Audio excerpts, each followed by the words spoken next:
Shalom saudara terkasih, sangat berbahagia dapat berjumpa dan bersekutu dengan Anda para pendengar.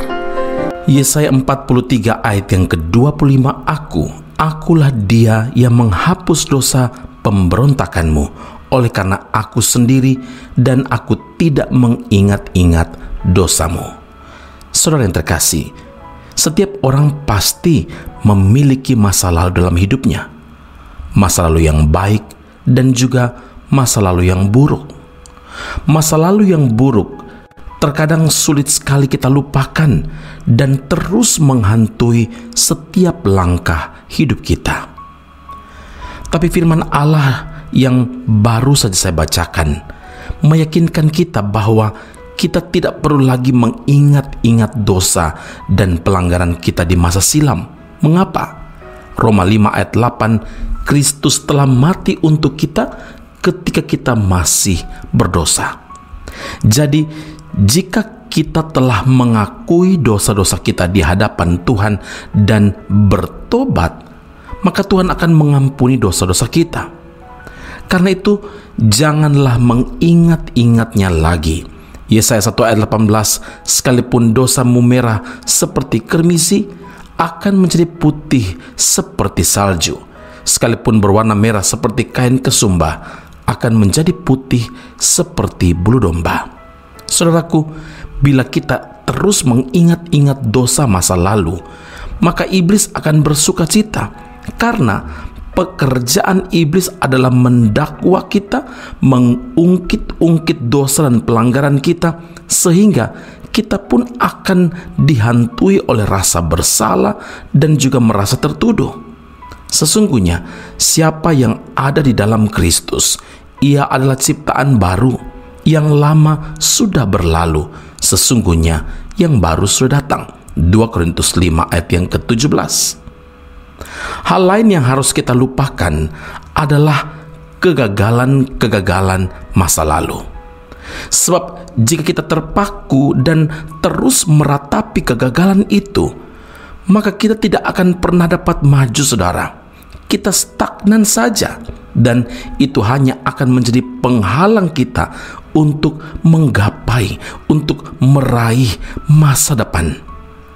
Itulah sebabnya Rasul Paulus bertekad dalam Filipi 3 ayat yang ke-13 dan 14, aku melupakan apa yang telah di belakangku dan mengarahkan diri kepada apa yang di hadapanku.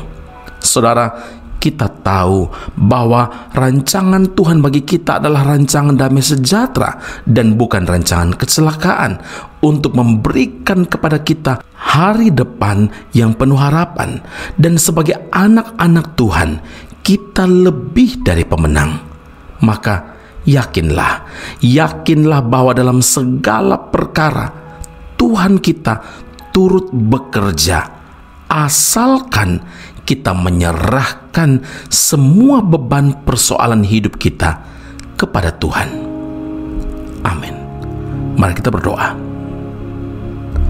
Bapa Surgawi, kami berterima kasih untuk firman Allah yang meneguhkan, menguatkan kami, mengingatkan kami supaya tidak mengingat-ingat dosa dan pelanggaran kita di masa-masa yang lalu. Kami teringat dengan istri Lot yang tidak taat kepada Tuhan untuk tetap mengarah pandangan ke depan, dan dia menoleh ke belakang.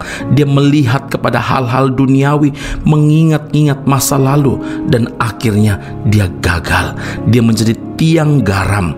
Hari ini Tuhan, pelajaran penting bagi kami untuk mengarahkan pandangan kami ke masa depan, karena itulah yang Tuhan rencangkan bagi kehidupan kami. Terima kasih Bapa di sorga. Kami percaya Tuhan, ketika kami mengarahkan diri kami kepada apa yang di depan kami, yaitu rancangan damai sejahtera, yaitu hari depan yang penuh harapan, maka kami adalah anak-anak Tuhan yang lebih dari pemenang. Dan kami tahu bahwa dalam segala perkara Tuhan kami turut bekerja untuk mendatangkan kebaikan bagi setiap kami yang mengasihi akan Engkau. Tetapi Tuhan memberi persyaratan kepada kami untuk berserah penuh pada Tuhan, untuk menyerahkan persoalan hidup kami kepada Tuhan. meyakinkan, memastikan hidup kami bertobat dan hidup di dalam kasih karunia Tuhan. Puji, hormat, kemuliaan bagi Allah yang hidup dalam Kristus Yesus Tuhan dan Juru Selamat kami. Kami berdoa mengucap syukur kepada Bapa di surga. Haleluya. Amin. Tuhan Yesus memberkati Anda. Sampai jumpa. Keep on growing and never give up.